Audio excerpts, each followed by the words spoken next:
You know what I mean? I'm just throwing passes. You know what I mean? Look how many brothers I done thrown the ball to. Because we ain't had no white receivers. But whatever. They ain't got nothing to do with it.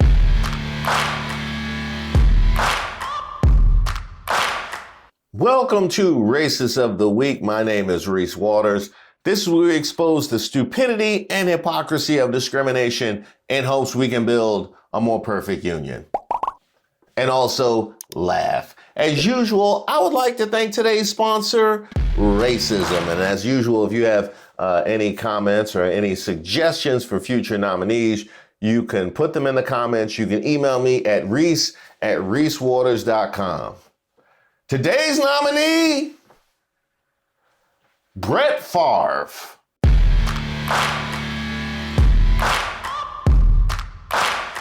We listen, we don't judge. Remember, we listen, we don't judge. I have something that's been on my heart that I've been wanting to convey to you. When I was growing up, I rooted for Brett Favre. I know. It hurts me too. Oh, it hurts me too. Y'all don't know what it was like growing up in DC as a card-carrying Cowboys hater during the triplet era. You have no idea just how painful that was. I was willing to take anybody that could knock Michael Irvin, Troy Aikman, and Emmitt Smith back to the doldrums where they currently sit. Which by the way, don't think that was going to go unmentioned. How that going for you, Cowboys fans? Huh? You still polishing up them old rings? Yeah, I said it. I was willing to accept absolutely anybody. So when Brett Favre came running barefoot out the bushes of Mississippi, I was more than happy to put on that green and yellow. And really, that era of my fandom has aged about as poorly as any. Really, it has aged quite poorly because this man is not content to lean on his crumbling legacy. As much as we have found out in the later years about Brett Favre, which has changed our perspective on that era of time where John Madden was drinking his bathwater, so much we have heard and changed, but he continues to put himself out there time after time.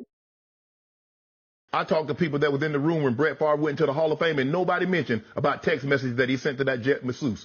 Nobody mentioned anything about the addiction that he suffered from. But yet T.O., they brought up everything. Can you imagine if T.O. would have had an incidents like Brett Favre off the field? T.O. still to this day right now would not be in the Hall of Fame. Yet they walked right past it like Brett Favre did nothing.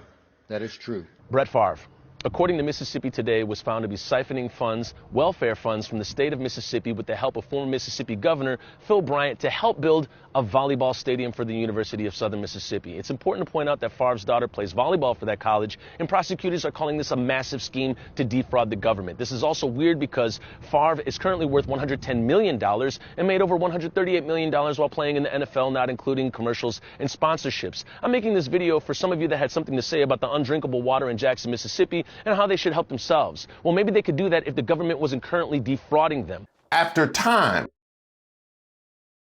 And the timeline be treating him worse than the Bounty Gate Saints.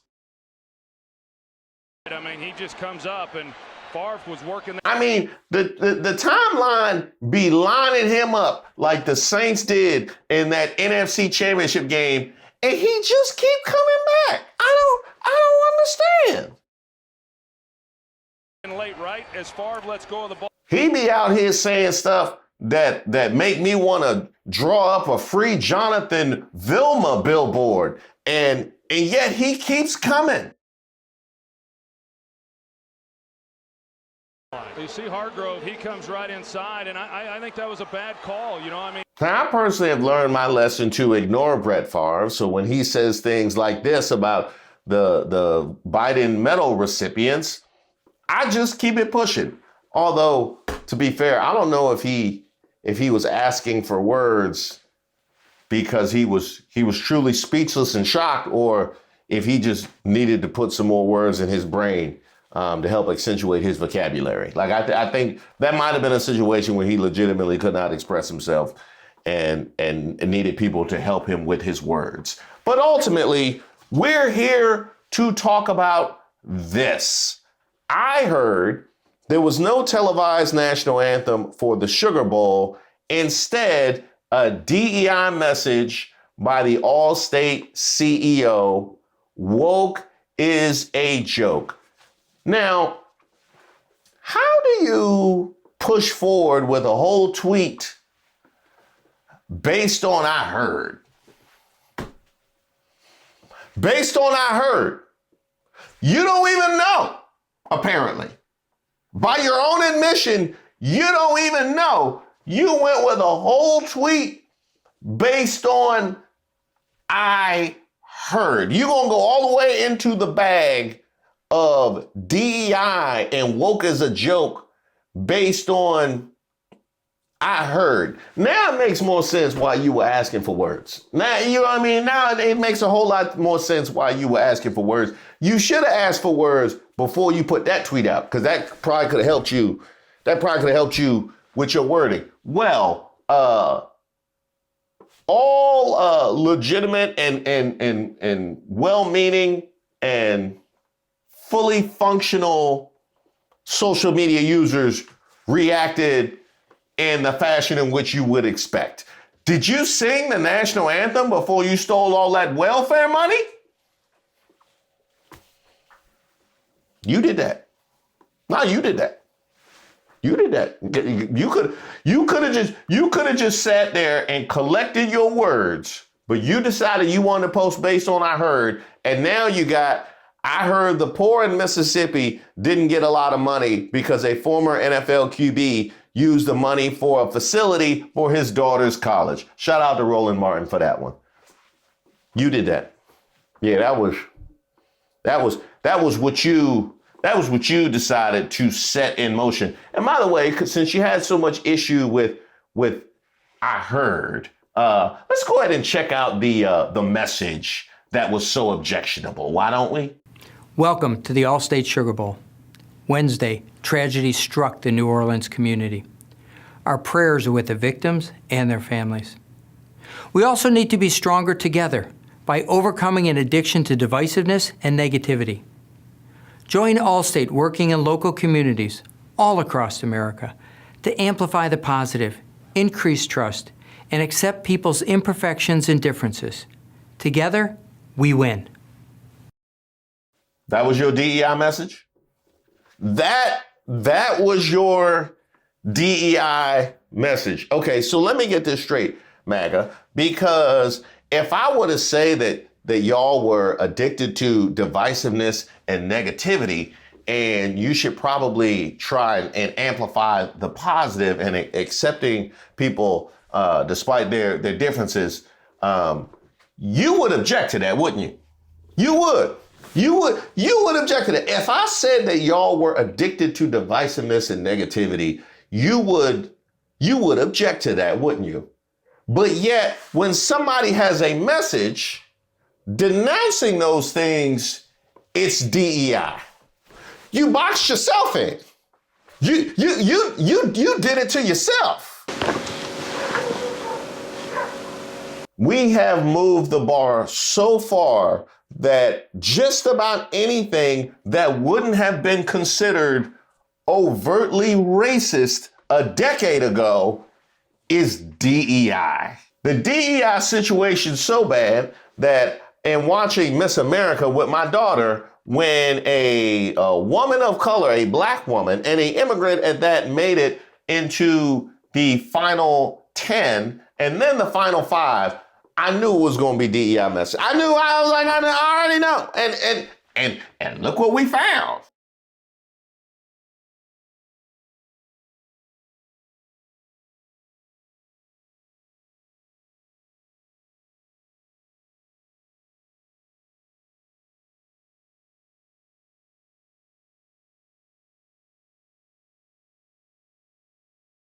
Y'all are so predictable. I mean, really, you are You are so predictable. Like, I say things like, oh, well, we can't exist in any spaces without you coming with DEI.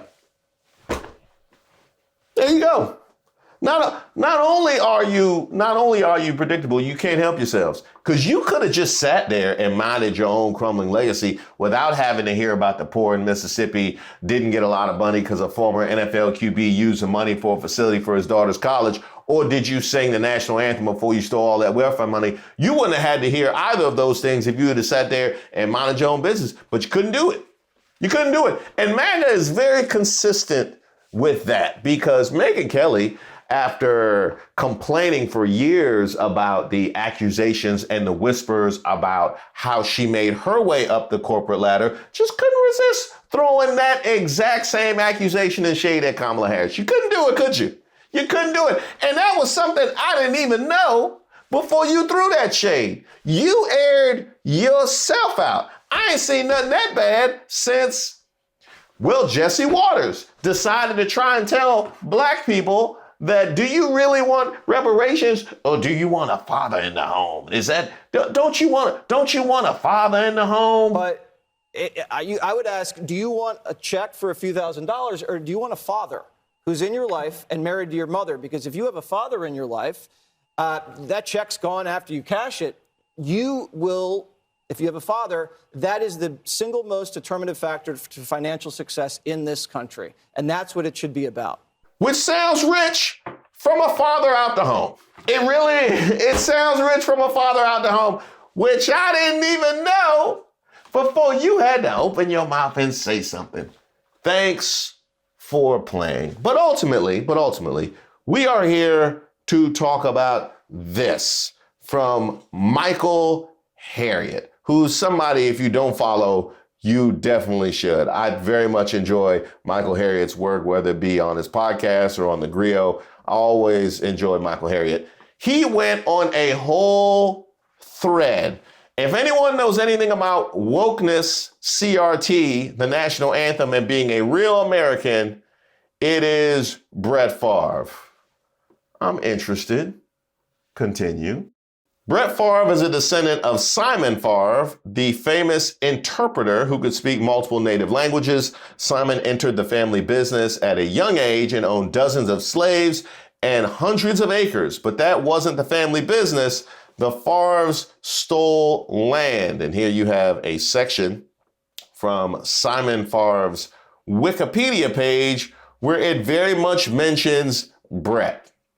The scam worked like this. The Favres would move near a native tribe, earn their trust, and convince Native Americans that giving up their land and assimilating was in their best interest. In exchange, they could keep some of the stolen land. Simon was born for this. Now, the Favre started doing this before America even existed, so he initially worked for the French. Then he went to work for the Spanish king, and since he was getting paid in money and free land, he used his loot to buy two things: guns and slaves. Now, you would think that if you are a descendant from slave owners, and granted, there are a lot of people walking the streets of America today that are descended from slave owners.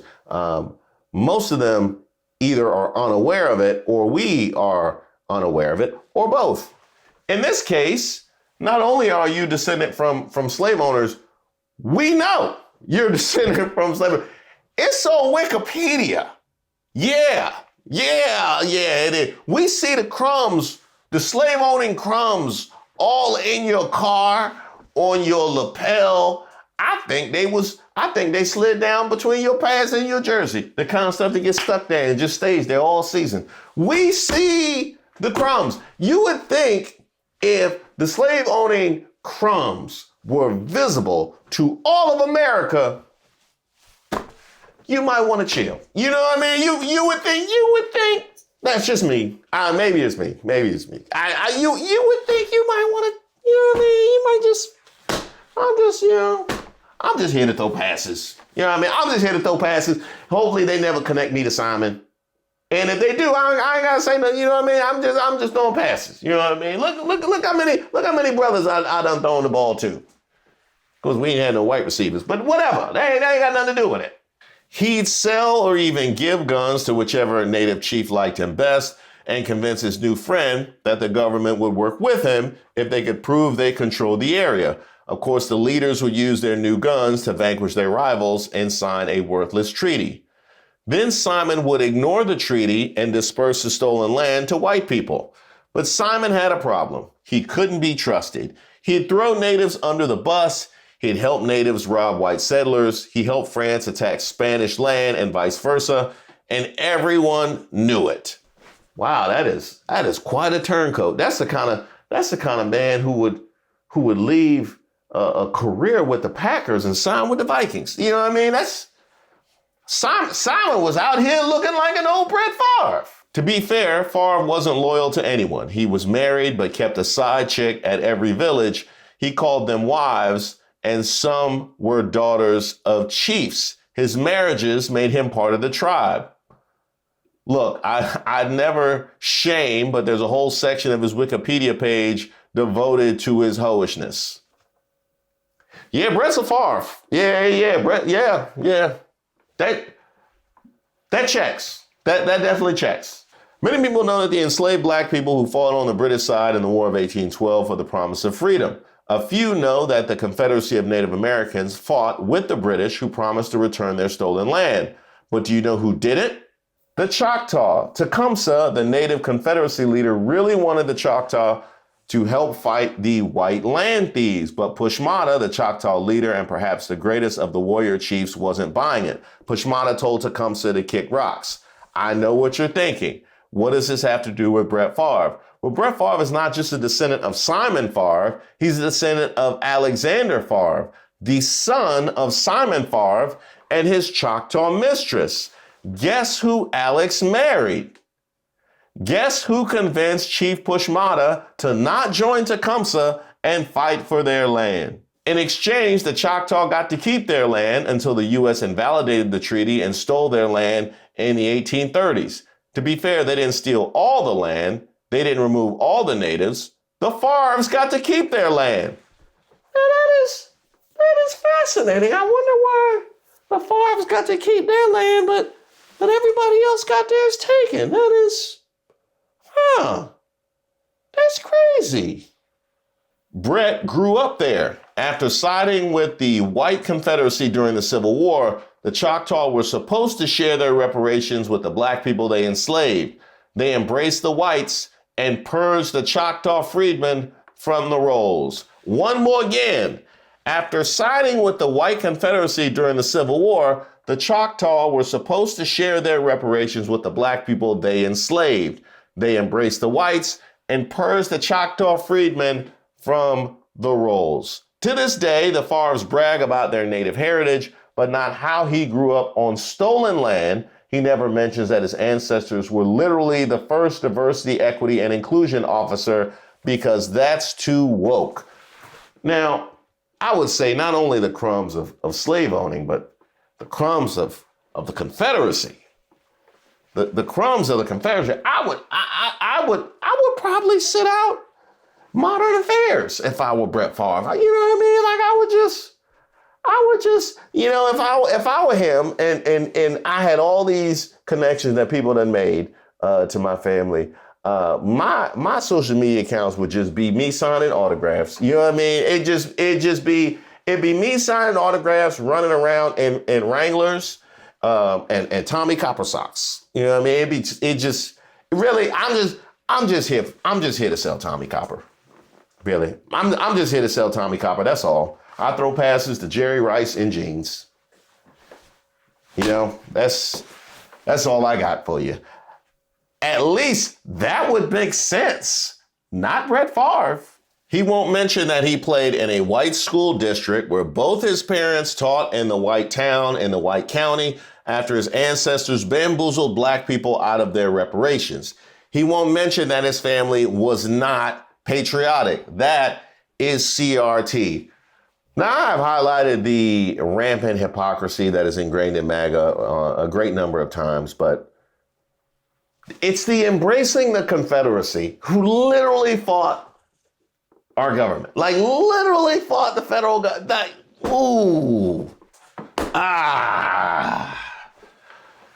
Ooh, now I understand why Brett Favre was asking for words. Because I think all MAGA need to ask for words. They need to ask for a lot of words. They need to ask for a dictionary.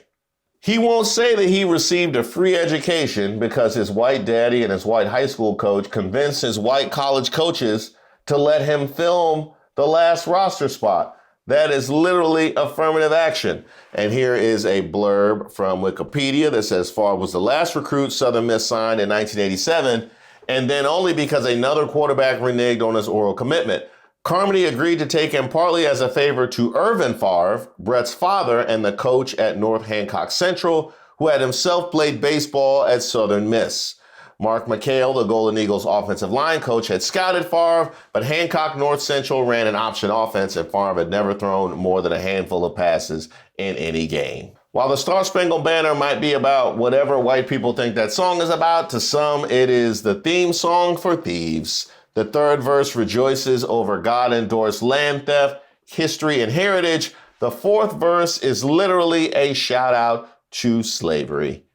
But here's the thing. I don't hate the national anthem. No one thinks Brett's parents didn't work. They're not just sitting back and enjoying the fruits of Simon's labor. It would be crazy to say that Brett Favre was not a great QB. Here's what happened. His family used the opportunities they were given. Simon probably worked hard to learn multiple languages. His children and grandchildren used their whiteness to assimilate. Brett used his God-given talent and hard work to become a Hall of Fame QB.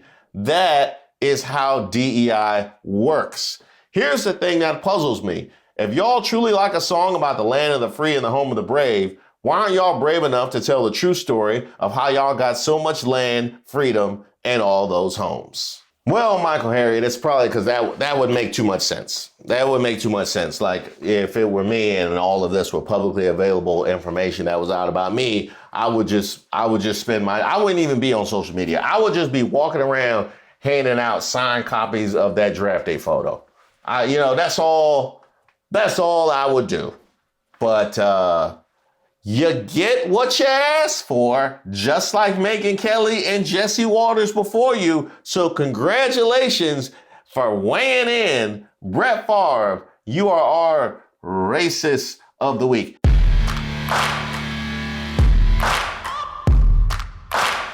And I would assume this is probably the last time that you would be here, but your social media won't allow that to be any kind of certainty. So make yourself comfortable. Of course, if you guys see anybody else you should nominate, go ahead and put them in the comments. And about that part I talked about earlier about rooting for the Packers. Hey, is the enemy of my enemy not my friend? I mean, really? Are they not my friend? Like, I ain't the biggest Knicks fan, but if you beat the Celtics, you all right by me. I would have rooted for Ronald Reagan if they would have helped take out the 90s Cowboys. It was that deep. I said it in Johannesburg, I said it.